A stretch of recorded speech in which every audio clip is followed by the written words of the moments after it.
हाय दोस्तों, आप सभी का आपके अपने YouTube चैनल हुसैन सर में स्वागत है। आज हम लोग मैथ का एक टॉपिक है आपका डाटा इंटरप्रिटेशन से क्वेश्चन है। डाटा इंटरप्रिटेशन हम कह देंगे आंकड़ों का विश्लेषण। ठीक है, तो आंकड़ों का विश्लेषण दिया गया आंकड़ा रहता है, उस आंकड़े के आधार पे आपसे क्वेश्चन बनता है ना, देगा और आपसे क्वेश्चन पूछेगा कि इसमें ये क्या क्या चीजें होती हैं। ठीक है, जैसे कि डाटा इंटरप्रिटेशन से अगर बात करते हैं हम लोग डाटा इंटरप्रिटेशन से, तो तीन टॉपिक बनते हैं। एक होता है दंडारेख या बार ग्राफ, जिसको बोलते हैं हम लोग। बार ग्राफ का क्वेश्चन बनता है, यानी बार ग्राफ क्या हो जाता है, इस प्रकार दंड ये घेर का, इसको दंड बोलते हैं। आरेख का मतलब होता है आपका ये लाइनिंग वगैरह खींचना को आरेख बोला जाता है। ठीक है, ये दंड आरेख से क्वेश्चन होता है, यानी इसकी बार ग्राफ बोलेंगे इसको हम लोग। एक होता है आपका पाई चार्ट, क्या बोलते हैं हम लोग, पाई चार्ट। पाई चार्ट का मतलब होता है वृत्त बनाएगा और वृत्त में कुछ आंकड़े दिए रहते हैं, इस तरह से बना देगा, ग्राफ दे देगा और इसमें कुछ न कुछ आंकड़े आपको दे देता है। ठीक है, और आंकड़े को दे करने के बाद उसको आंकड़े लिख देता है और लिखने के बाद आपसे क्वेश्चन यहाँ से बनता है। तो एक हो जाता है पाई चार्ट, ये होता है दंड आरेख।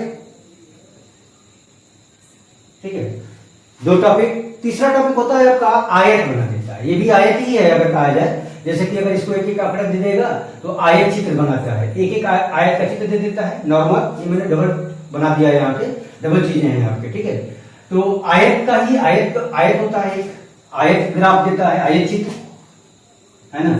वो कैसा होता है, तो जस्ट लाइक ऐसा हो जाएगा, दिया रहेगा इस तरह से आपके एक एक तो आयत दे देगा, इस तरह से दियागा, ये ग्राफ ऐसे दे देगा, फिर ऐसे ग्राफ दे देगा, है ना। और इसमें भी आंकड़े दे देगा कि कितना कितना क्या क्या चीजें हैं, इधर क्या है और इधर क्या है, इस तरह से लाइन बना करके आपको देगा। तो ये होता है, इसको बोलते हैं हम लोग आयत चित्र बोलते हैं। क्या बोलते हैं हम लोग, आयत चित्र। ठीक है, उसके बाद हो जाता है दो टॉपिक ये हुआ, एक टॉपिक, दो टॉपिक और तीसरा टॉपिक ये दंडारेख हो जाएगा। और चौथा टॉपिक आपका देता है, उसमें लाइनिंग करके देता है, जैसे कि आपका ये रेखा दे दिया, इस तरह से ग्राफ दे दिया और यहाँ से कुछ किलोमीटर गया, ऐसे गया, डाटा करके ऐसे जाता है ना। और यहाँ पे कुछ न कुछ यहाँ पे दिए रहते हैं, आपकी ग्राफ बना देगा। कभी कभी आपका ग्राफ दिया रहता है आपका वो, है ना, ये डाटा वाला ग्राफ बॉक्स बना करके देता है, उसमें आपको चित्र दिया रहता है, तो ये भी आपका दिया रहेगा। और इसमें भी आंकड़े आपको दिए रहते हैं, उसके आधार पर आपको क्वेश्चन आपसे बनता है। ठीक है, तो क्वेश्चन बेसिस से बहुत ही इंपॉर्टेंट टॉपिक है आपका, ये कह सकते हैं हम लोग, क्योंकि यूपी ट्रिपल एससी जो जितने भी एग्जाम हो रहे हैं आपके, लगभग उसमें आपके क्वेश्चन आ रहे हैं। जैसे हम बात करेंगे, यूपी ट्रिपल एससी जो है आपका पेट करा रहा है, यूपी में आपका पेट कराता है, और पेट के बाद जो भी जितने एग्जाम होंगे, उन एग्जामों में जब पेट क्वालिफाई रहिएगा तो उसी के आधार पर आप क्वेश्चनों को आप जो है अन्य एग्जामों के लिए आप मेंस जिसको कहेंगे, मेंस के लिए आप अप्लाई कर पाएंगे और आपको दे पाएंगे आप। ठीक है, तो पेट महत्वपूर्ण हो गया आपका, जो आपका इस क्राइटेरिया को पार करने के बाद, पेट को क्वालिफाई करने के बाद आपका मेरिट होगा। और सारे मेरिट में जो है आपका जैसे जैसे आपका क्वेश्चन कंपटीशन की आपको वैकेंसी आती है, उस वैकेंसी में आपको भरना पड़ता है। तो ये पेट के लिए बहुत इंपॉर्टेंट टॉपिक हो जाता है, ये होता है। बात हम करेंगे एसएससी ग्रेजुएट लेवल या एसएससी आप कहेंगे इंटरमीडिएट लेवल की बात जो है, उसमें भी आपका क्वेश्चन यहाँ से आपका बनता है। तो परीक्षा में हम कहेंगे बहुत इंपॉर्टेंट टॉपिक है। ठीक है, तो एक बार इसको देख लीजिएगा। ठीक है, चर्चा हम कर लेंगे इस पे, देख लीजिएगा, जो कि मेरी कोशिश होगी कि आप एक बार अगर पढ़ लेंगे, इसको देख लेंगे आप, तो आप जब भी क्वेश्चन आएगा तो उसको आसानी से आप बना पाएंगे आप। ठीक है, इसको जानने से पहले, इसको पढ़ने से पहले आपको तीन चीजों का ज्ञान होना चाहिए। तीन टॉपिक, मैथ के तीन टॉपिक। एक बोलते हैं हम लोग प्रतिशतता, दूसरा हम कहेंगे औसत, और तीसरा होता है अनुपात अर्थात रेशियो। ठीक है, ये तीन टॉपिक आपको आना चाहिए। प्रतिशतता का मतलब ज्यादा कुछ ज्ञान नहीं इनमें होना चाहिए, नॉर्मल अगर परसेंटेज आप निकालना जानते हैं तो उसी से आपका ये काम चल जाता है, इसमें क्वेश्चन हो जाता है। ठीक, आंकों को देख करके। औसत की बात करते हैं, औसत बराबर क्या होता है, औसत क्या होता है, तो दिया गया आंकड़ा रहता है, तो आंकड़ों का योग, है ना, बटे में संख्या। जैसे यहाँ पे अगर बात आंकड़े का दिया है, देखा जाएगा 2002, 2000, 2001, 2002, 2003 और 2004, है ना। इसमें आंकड़ा दिया है, ये 5 वर्षों का आंकड़ा दिया हुआ है। इस 5 वर्षों का औसत अगर निकाला जाए, जैसे आय और व्यय का औसत निकालने की अगर बात करता है, तो हम क्या करेंगे, इस 5 के आयों को जोड़ दिया जाएगा और 5 का अगर भाग दे दिया जाएगा तो हमारा औसत निकल के आ जाता है। इसलिए कहते हैं योग बटा में संख्या। ये मेन टॉपिक है आपका, इतना का ज्ञान आपको होना चाहिए। इसी पे सारे औसत भी खत्म हो जाता है लगभग अगर कहा जाए तो। ठीक है, और यहाँ पे अनुपात की बात करते हैं, तो अनुपात क्या होगा, दिया गया आंकड़ा होता है। जैसे कहेगा A का 20, यानी 2000 का 2003 से की आय का रेशियो क्या होगा, इस तरह से क्वेश्चन अगर बनता है आपसे तो 2000 का 2003 से, तो जिसको पहले बोलता है तो उसको पहले लिखा जाता है, जो बाद में देख बोलता है उसको हम लोग बाद में लिखते हैं। यानी 2000 का आय संबंधित 2003 का आय का अनुपात क्या होगा, अगर लिख दिया जाएगा, जैसे कि यहाँ पे आय की बात की है 30 है और यहाँ पे 2003 की अगर आय की बात करें तो 60 हो जाएगा, तो 30:60 हो जाएगा, यानी एक संबंधित 2 का अनुपात निकल करके आ जाता है। तो इसके आंकड़े आपको ज्ञात होने चाहिए। इस प्रकार नॉर्मल क्वेश्चन होता है, सिर्फ चार्ट को डाटा को पकड़ करके देख करके आप इसको आसानी से आप बना पाते हो, और कुछ ज्यादा कुछ इसमें है नहीं। ठीक है, एक बार इन्हीं चीजों को अगर थोड़ा सा नॉर्मल, इसी में लोग ज्यादा से ज्यादा भूल कर जाते हैं, जो कि क्वेश्चन आपसे गलत हो जाता है। ठीक है, तो आइए इस पे टॉपिक पे हम लोग आते हैं। क्वेश्चन क्या क्या दिया हुआ है, क्या क्या दिया है, इसको कैसे समझते हैं हम लोग। ये डायग्राम दिया हुआ है, ये ग्राफ दे दिया, ये डायग्राम में दिया है निर्देश दिया कि इस लेखा चित्र में एक कंपनी के आय तथा व्यय को प्रदर्शित किया गया है। ये आंकड़ा दिया हुआ है, इसमें क्या दिखाया है कि एक लेखा चित्र है, यानी जो चित्र बनाया हुआ है, इस चित्र में एक कंपनी का 2 चीजों का नाम दिया है, आय और व्यय का को प्रदर्शित किया गया है। आय को हम देखेंगे तो आय को देखो, यहाँ पे खाली बॉक्स दिया हुआ है, तो खाली बॉक्स वाला आय को इंडिकेट कर रहा है, और ये ग्राफ जो लाइनिंग वाला जो है आपको व्यय को इंडिकेट कर रहा है। तो आप देखेंगे इस दंडारेख में तो 2 आकृति दिख रही है आपको, 2000 में 2 आकृति दिख रही है। एक आकृति देखेंगे खाली वाली है आपके पास, और दूसरी आकृति आप देखेंगे आप तो ये आपका आरेखित वाला है, लाइनिंग खींचा हुआ है, रेड वाले भाग से आप देख सकते हैं, मार्क किया है। इसमें 2001 में देखेंगे तो ये एक खाली है और का रेड है आपके पास। ये खाली वाले को आय से और रेखांकित वाले को हम लोग व्यय बोला जाता है। यानी अगर कहा जाए ये 2000, देखिए सम दिया है, इधर से 2000 दिया है, 2001, 2002, 2003 और 2004 दिया हुआ है। इधर वर्ष दिया हुआ है और इधर देखेंगे लाखों में, यानी ये जो आय हो रहा है उसको लाखों में बात कर रहा है। यानी यहाँ पे 30 लाख की बात करेंगे, ये 20 लाख होगा, ये 50 है, ये 30 लाख है, ये 40 लाख है, ये 30 लाख है, 60 लाख, 40 लाख, 60, 35 लाख, इस तरह से लाखों में, यानी ये लाखों में वर्णन किया गया है। ये जितने आपके आंकड़े दिख रहे हैं आपके, ये लाख में जा रहे हैं, और ये वर्ष का आंकड़ा आपको दिया हुआ है, तो वर्ष का कटेगी। अर्थात यहाँ पे देखा जाए 2000 में किसी इस कंपनी का जो है आय कितना था, तो इस कंपनी का आय था 30 लाख, ठीक है, और व्यय कितना था इस कंपनी का, इस कंपनी का व्यय था 20 लाख। इस कंपनी 2001 में देखा जाए तो 50 लाख आय था और 30 लाख उसका व्यय था। इस कंपनी का 2002 में देखा जाए, उसी कंपनी का तो 40 लाख उसका आय था और 30 लाख उसका व्यय था। इस 2003 में देखा जाए तो 60 लाख आय था और 40 लाख उस कंपनी का क्या था, व्यय था। और यहाँ पे देखेंगे 2004 में 60 लाख आय था और 30 लाख उस कंपनी का क्या था, व्यय था। ये आपके आंकड़े हैं, इसको हम लोगों ने रीड कर लिया, पढ़ लिया। अब इसके आधार पर ये क्वेश्चन आपका बन रहा है। क्वेश्चन क्या दिया है, तो क्वेश्चन दिया है, पहला क्वेश्चन इस फिगर पे आपका दिया है, वर्ष 2002 से 2003 तक कंपनी के व्यय में कितनी वृद्धि हुई है। वर्ष 2002 से 2003 तक कंपनी के व्यय में कितनी वृद्धि हुई है। तो 2002, तो देखेंगे 2002 क्या है, 2002 में किसकी बात करता है, व्यय की बात कर रहा है।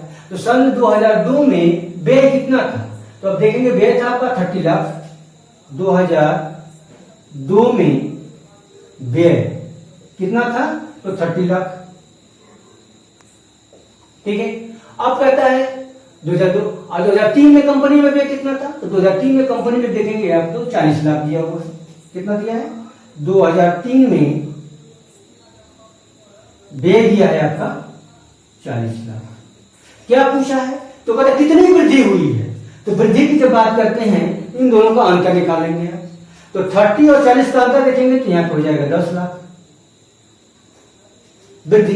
अब वृद्धि को परसेंटेज में दे रहा है, जब परसेंटेज में देता है तो परसेंटेज में आपका कहेंगे आपका लाभ कितनी वृद्धि हुई है, तो वृद्धि बराबर लिखेंगे आप, इसको लिख सकते हैं हम लोग, वृद्धि बराबर 10 गुणे 100 बटा में इन दोनों में से जो छोटा होगा उसको डाल देंगे। वृद्धि पूछा है तो ये आपका 2002 से तुलना कर रहा है, इसलिए क्या करेंगे 30 को नीचे डालिएगा। जब 30 को नीचे डालिएगा तो 0 से 0 कैंसिल हो जाएगा। आप देखेंगे 100/3 होगा, इसको लिख सकते हैं आप 33 सही 1 बटा में 3% है ना, 3 करो 99 हो जाएगा और 1 जोड़ देंगे तो 100 हो जाएगा। 33 से 1/3% की क्या होगी, आपकी वृद्धि होगी। इस प्रकार ऑप्शन हम देखेंगे, ए वाला ऑप्शन आपका सही होगा। क्लियर है? यहाँ पे देख लेंगे, ए ऑप्शन आपका सही होगा, ए वाला। ये पहला क्वेश्चन हो गया आपके पास।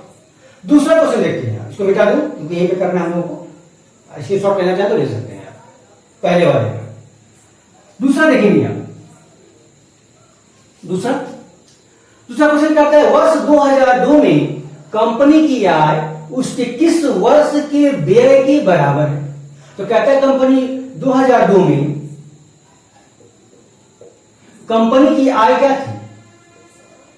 आप देखेंगे कंपनी की आय 2002 में कंपनी की आय देखेंगे आप, तो 2002 में कंपनी की आय थी 40 लाख।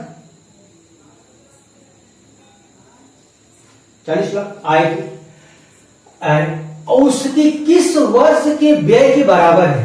तो आप देखेंगे 40 लाख जो है किस व्यय के बराबर है? तो आप व्यय देखेंगे, आप देखें 40 लाख का व्यय किसमें हुआ है? देखिए यहां पे व्यय हुआ 20 लाख का, यहां पे व्यय देखेंगे 30 लाख का हुआ है। इस वाले वर्ष में 2002 में देखेंगे तो 30 लाख का हुआ है, इस 2003 में देखेंगे तो 40 लाख का हुआ है ना? इसमें देखेंगे 35 लाख, तो 40 लाख। यहाँ पे लाख में हमारा आय कितना है? 40 लाख, और हमारा व्यय किससे पूछ रहा है, तो व्यय देखेंगे 40 लाख जो है यहाँ पे व्यय हुआ है। किस वर्ष में हुआ है? तो हम कह देंगे 2003 में, यानी 2003 में व्यय जो होगा कंपनी का कितना है? 40 लाख। ये दोनों क्या है? इक्वल है, यही आपसे पूछ रहा है। ये 2002 की कंपनी का आय जो है किस वर्ष में जो है व्यय के बराबर थी? तो देखेंगे 2003 का था। इस प्रकार आंसर हो जाएगा आपका ए वाला। तो देखिए 2003, 2004, 2000, 2001, इस प्रकार आंसर हो जाएगा 2003। आसानी से आप मान लो, यहाँ पे कोई है ना? ठीक है। अगला क्वेश्चन दे रहा है आपके पास, अगला क्वेश्चन क्या है? दे रहा है कंपनी का सर्वाधिक लाभ किस वर्ष में हो रहा है? कंपनी का सर्वाधिक लाभ, लाभ का जब बात करते हैं तो हमारे पास आय दिया है और व्यय दिया है ना? तो आय में से व्यय को घटा देंगे, जो बचत होगी उसी को हम लोग कहते हैं लाभ, उसी को कहेंगे हम लोग लाभ। चलिए आइए उसका आंकड़ा निकालेंगे। इसको, ये दूसरा वाला का आपका सही हो गया, मिटा देना उसको। चलिए 2000 लिखेंगे, 2000, फिर है 2001, फिर 2002, फिर 2003, 2004। यही आपके पास 2000 में लाभ कितने का था आपके पास? तो 2000 में लाभ देखेंगे तो आय माइनस व्यय, अर्थात 30 में से 20 घटा दीजिएगा तो हो जाएगा 10। इसके बाद 2001 में देखेंगे तो 50 में से 30 घटाइएगा तो हो जाएगा आपके पास 20।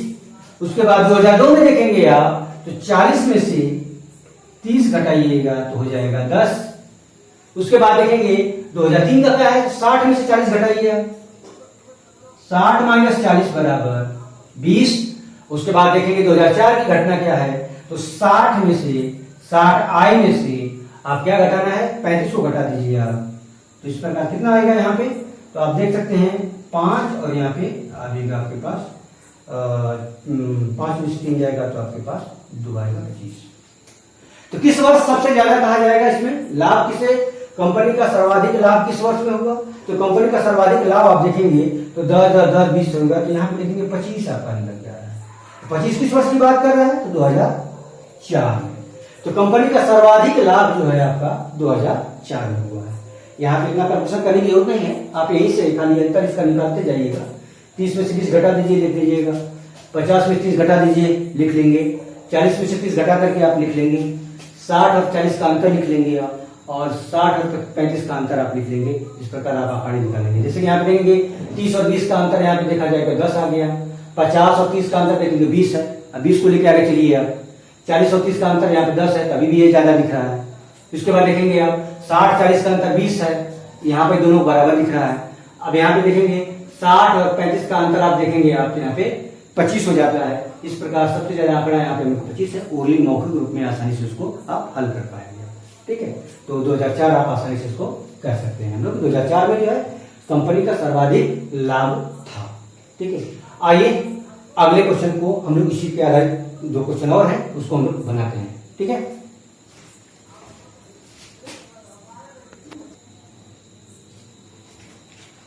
अगला क्वेश्चन इस पर आधारित देखेंगे आप।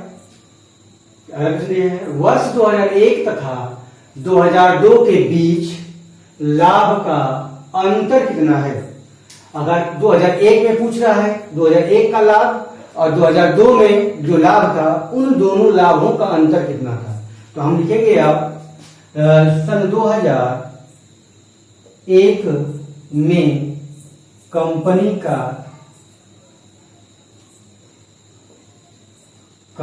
का लाभ आप निकालेंगे।